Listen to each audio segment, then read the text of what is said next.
According to witch hunters during the height of the witch trials, c. 1645, the witch's mark, also called a devil's mark or a witch's teat, indicated that an individual was a witch. The witch's mark, witch's teat, and the devil's mark are all terms applied to essentially the same mark. The beliefs about the mark differ depending on the trial location and the accusation made against the witch. Evidence of the witch's mark is found earliest in the 1500s, and reached its peak in 1645, then essentially disappeared by 1700. The devil's mark was believed to be the permanent marking of the devil on his initiates to seal their obedience and service to him. He created the mark by raking his claw across their flesh, or by making a blue or red brand using a hot iron. Sometimes, the mark was believed to have been left by the devil licking the individual. The devil was thought to mark the individual at the end of nocturnal initiation rites. The witch's teat is associated with the perversion of maternal power by witches in early modern England.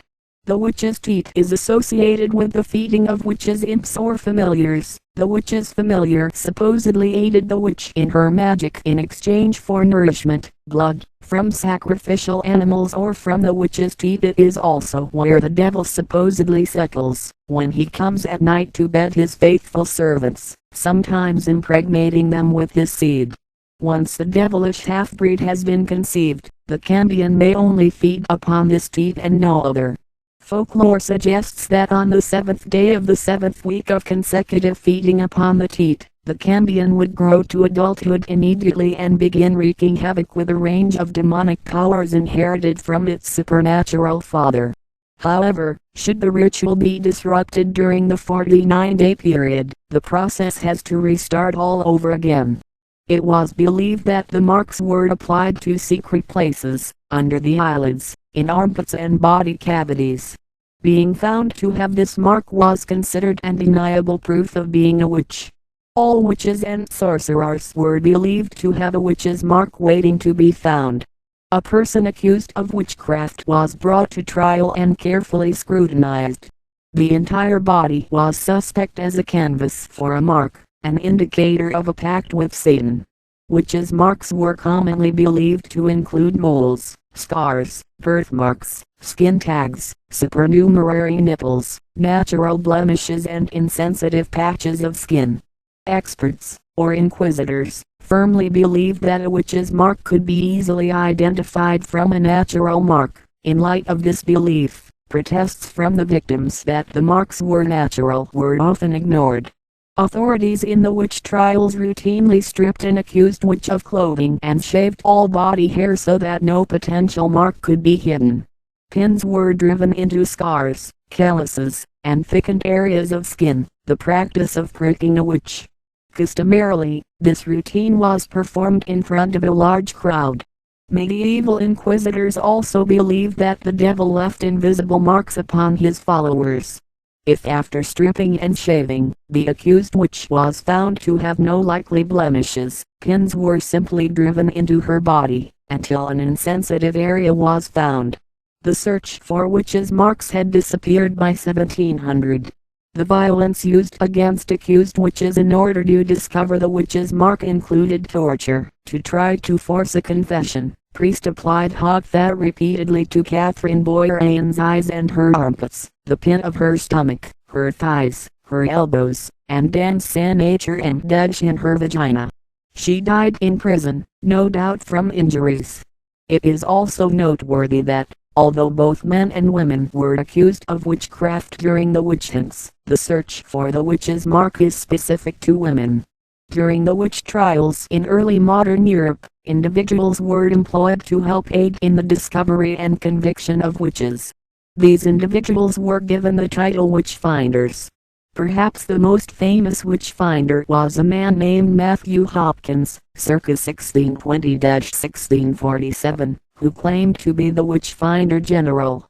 Hopkins' writings reached the height of their popularity during the English Civil War, circa 1645, and contributed to the use of the witch's mark, as evidence of guilt. The record shows that two Scottish women disguised themselves as men, known as Mr. Dixon and Mr. Peterson, so they, too, could become witch finders. As far as the historical study of the witch's mark goes, historians are split into different camps. The first camp, sometimes called Murrayists, supports British anthropologist Margaret A. Murray's theory of the witch's mark. Historical discussion of the witch's mark began after the publication of Murray's books on the subject, Witch Cult in Western Europe and the God of the Witches in the early 20th century.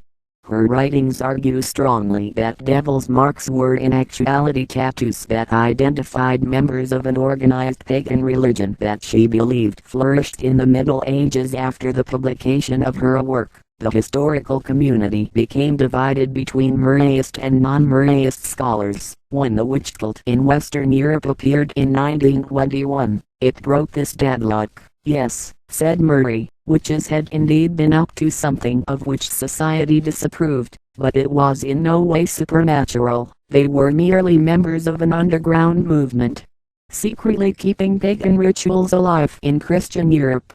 Murray's work became widely accepted and was considered an expert in witchcraft studies after its publication.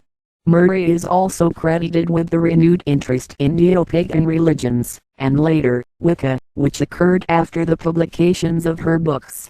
However, today her controversial ideas have been largely rejected by scientists and academics due to the lack of any evidence. Another camp believes that the witch's mark is a gendered aspect of the witch hunts. In N. Barstow's book, Witch Craze, A New History of the European Witch Hunts, the witch's mark is viewed from a feminist perspective. Barstow sees the witch hunts of Europe as an attempt to control women, and the witch's mark as an excuse to control women's bodies through violence and sadism. The searching of women's bodies for the witch's mark gives insight into the reality of a woman's position during this time when a personable and good-like woman was defended by one of the local gentry. The pricker argued that, having been accused, she must be tried anyway. Barstow views the violent and sexual nature of the witch's mark examinations in the witch trials to be further evidence that the witch hunts were, in fact, women hunts. The feminist historian Deborah Willis asserts that the witch hunts resulted from a societal fear of maternal power. Willis argues that the people of early modern Europe all had similar fears about malevolent motherly nurturing, and that the witch's teat is a manifestation of that fear. Willis asserts that the witch's teat is a perversion of the female power to nourish and strengthen young. Many feminist historians have yet to address the witch's mark. The witch's mark also factors into the theory proposed by M. Truman that Lyme disease is a diagnosis for both witches and witch affliction, finding that many of the afflicted and accused in Salem and elsewhere lived in areas that were tick-risky, had a variety of red marks and rashes that looked like bite marks on their skin, and suffered from neurological and arthritic symptoms. The appearance of the witch's mark in Europe is noted after Columbian contact with the New World in 1492 and may be the result of the transfer of a virulent form of Borrelia infection from America into Europe, especially in areas under the control of the Spanish Empire, including parts of the Rhine River Valley that are now in Germany.